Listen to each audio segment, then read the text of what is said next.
Pakistan peoples party district central senior रहनुमा UC 13 chairman Shazi Murtaza Satti Mohammad Shah कब्रिस्तान में रजिस्ट्रेशन के अमल से लाइलमी का इज़हार करते हुए सच बोलो प्रोग्राम के मेज़बान फाद अहमद शेख से गुफ्तगू कर रहे हैं। मुलाहिज़ा फरमाएं। नाज़रीन, आप देख रहे हैं सच बोलो प्रोग्राम। आज हमारे साथ Pakistan peoples party district central के सीनियर रहनुमा भी हैं और यूसी 13 के चेयरमैन भी हैं शाहजेब मुर्तज़ा सती साहब। अस्सलाम वालेकुम सर। वालेकुम अस्सलाम। मुर्तज़ा भाई, मोहम्मद शाह कब्रिस्तान के अंदर गैर कानूनी जो रजिस्ट्रेशन का अमल है वो जारी है, तो उस रजिस्ट्रेशन फॉर्म पर आपने भी अपने दस्तखत किया, आपने भी अटेस्ट किया था उसको? मैंने भी, आपने बड़ा अच्छा सवाल किया है। ये जो मोहम्मद शाह कब्रिस्तान के हवाले से आपने पूछा कि रजिस्ट्रेशन का जो अमल हो रहा है, तो इसमें मैंने फॉर्म बिल्कुल आए थे, लेकिन मैंने अटेस्ट किए नहीं थे फॉर्म। और मैंने कोई भी ऐसा फॉर्म अटेस्ट नहीं किया जिसमें मतलब कुछ ऐसे जो बाहर के लोग थे जिन पर केसेस वगैरह थे, तो मतलब करप्ट किस्म के जो लोग थे जिनके फॉर्म आए थे वो मैंने रिजेक्ट कर दिए थे और मैं इस अमल में बिल्कुल शरीक नहीं हूँ। अच्छा, ये जो शाहजेब साहब, ये जो अरशद नाम है या राशिद नाम है, इनकी जो थाने के अंदर एफआईआर भी कटी हुई है 2014 के अंदर, आप क्या समझते हैं ऐसे जराइम पेशा अपराध को? एक जो आपके डायरेक्टर कब्रिस्तान है सरवर आलम साहब, उन्होंने रजिस्ट्रेशन की है, ये सही किया गलत किया है? देखें, ये जो जिनका नाम आपने लिया है राशिद उर्फ गंजा, जी जी, बिल्कुल इनका फॉर्म आया था, मैंने लेने से इनकार कर दिया था क्योंकि मुझे पता था कि ये जुराइम में मुलविस हैं और इन पर एफआईआर कट चुकी है और वक्तर इन पर जो है ना आईआर वगैरह आती रहती है। और सर सैयद थाने में आप चेक करेंगे, आपको सारी डिटेल मिल जाएगी।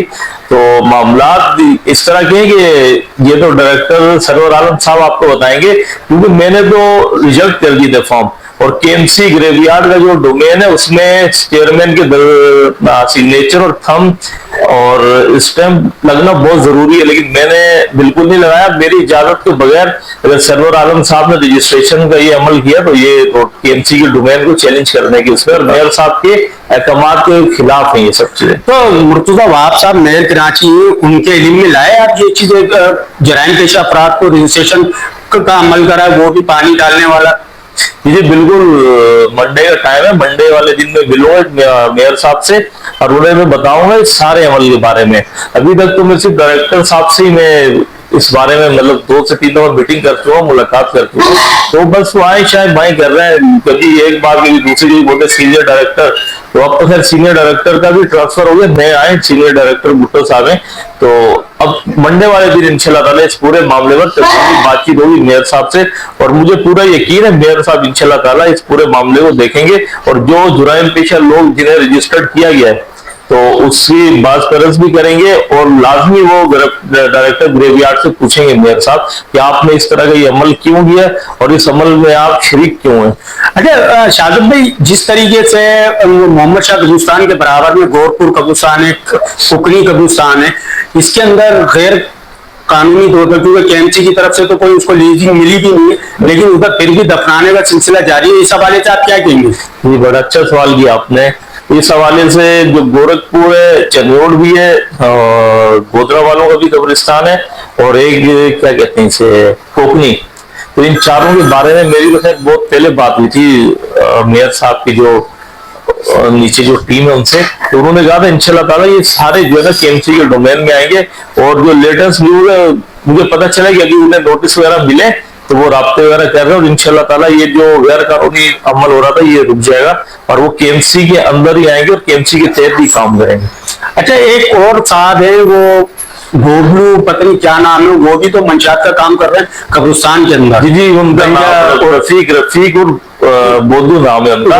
बिल्कुल उनका फॉर्म लेकर आए थे रियाज नामी शख्स जी, तो मैंने सख्ती से उन्हें मना भी कर दिया था और मैंने उनका फॉर्म देने से इनकार कर दिया था। मैंने कहा इन लोगों का बिल्कुल फॉर्म में अटेस्ट करूंगा नहीं, क्योंकि इन पर पहले से इतने इल्जाम वगैरह है, आईआर वगैरह इन पर आती रहती है और फिर बच्चे को पता है कि मोहम्मद शाह कब्रिस्तान में रफीक और बोधू जो मंशियात का कारोबार करते हैं और वो कब्रों की आड़ में, कब्रिस्तान की आड़ में बैठकर वो इस तरह का धंधा कर रहे हैं। और अब उन्होंने नया एक मतलब खेल खेलने की कोशिश की कि मैं मतलब गोरकर बन जाऊं कब्रिस्तान का और वो मतलब छाप लेकर मैं काम करूं।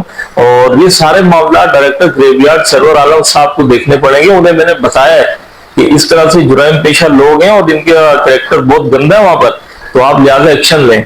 तो अब देखते हैं उनकी तरफ से क्या होगा। मेरी तो रिक्वेस्ट है उनसे भी और तमाम साथी हजरात से कि आप पूछे उनसे जाकर इस बारे में।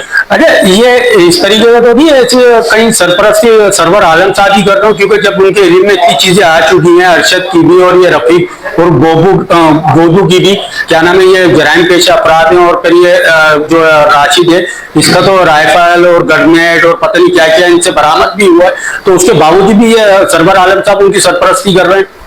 जी बिल्कुल। अब इस बारे में सरवर आलम साहब बेहतर बताएंगे कि वो क्यों इतना मतलब सीरियस हुए इस मैटर पर, और मतलब कि करप्ट लोगों के साथ खड़े हुए और उन्हें कुछ कह भी नहीं रहे। उनकी रजिस्ट्रेशन कैंसिल के लिए हालांकि टोटल कार्रवाई हो चुकी है कैंसिल की, उस पर अभी तक लास्ट फाइन रहता है वो कर नहीं रहे और वो देख ही रहे इधर उधर। तो ये बिल्कुल आपने ठीक कहा है, जो जिन लोगों के आपने नाम लिए वो करप्ट तरीन है, उनमें बड़े संगीन इल्जाम लगे हुए हैं और जेलें काट कर आए हुए वो, और रेंजर्स ने उन्हें गिरफ्तार किया था और काफी मतलब खौफ की अलामत थे वो शहर के अंदर, बड़े इल्जाम थे उन पर। फिर उसके बाद भी डायरेक्टर साहब ने शायद उनकी इल्म में आई नो या आसपास के लोगों ने गलत उन्हें ब्रीफ किया।